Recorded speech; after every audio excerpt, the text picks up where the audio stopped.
Walk us through what that looks like on a best and final. In the heyday, there was like 35 offers a deal. And then now it's, 8 to 10 offers. They take usually 3 to 4 groups to best and final. You make that cutoff.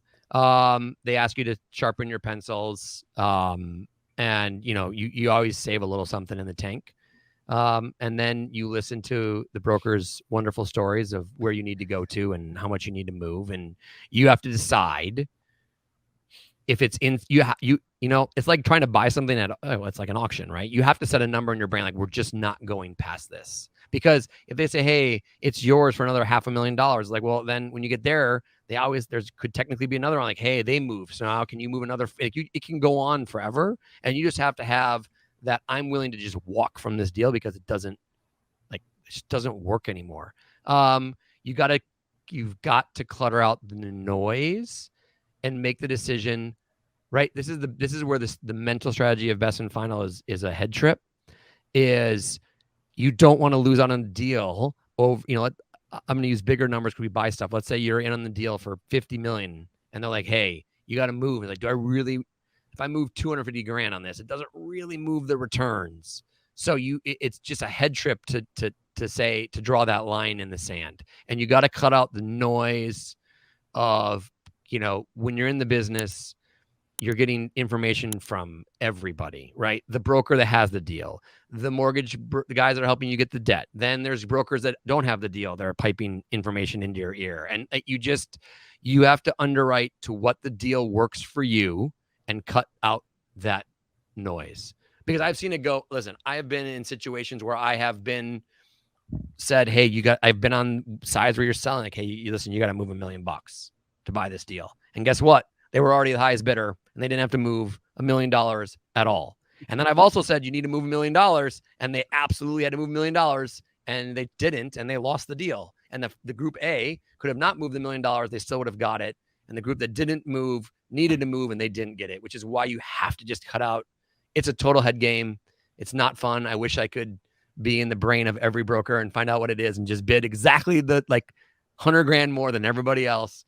That's why your principles are super important on what this deal works for you and your investor base, right? You may pay $500,000 more than the next guy, but your investors, your base may say we need a 12, and you can provide that to them. And you don't want to miss that opportunity to give your investors what is inside their criteria.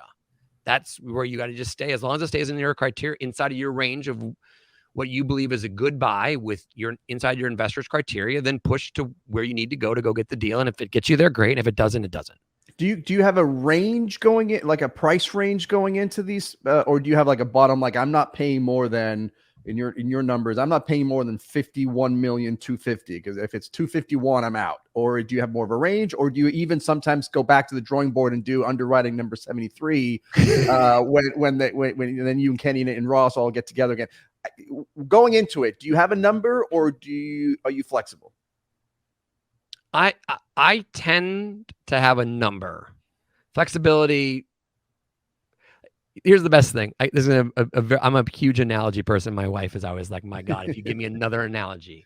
If you go out and say, I am not going to have a drink tonight, I'm driving a car. If you stake that hard line, you're less likely to do that. If you're like, hey, I'm only going to have 2 drinks tonight, and then I'm because that's my limit, and I can still drive, the odds of you having that third is much higher. So if you go into it with flexibility, it's just a slipperier slope. Does it make sense? Yeah. All right. 100%. Okay. So it's just the other thing. I'm okay on moving and being pushed a little bit if I'm not bidding against myself.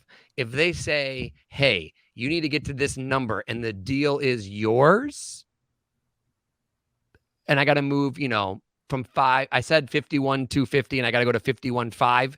Great. But if they just are saying, hey, you got to move, and I don't know where I could be, it's got to be, they say, if you go to this number, it's your deal.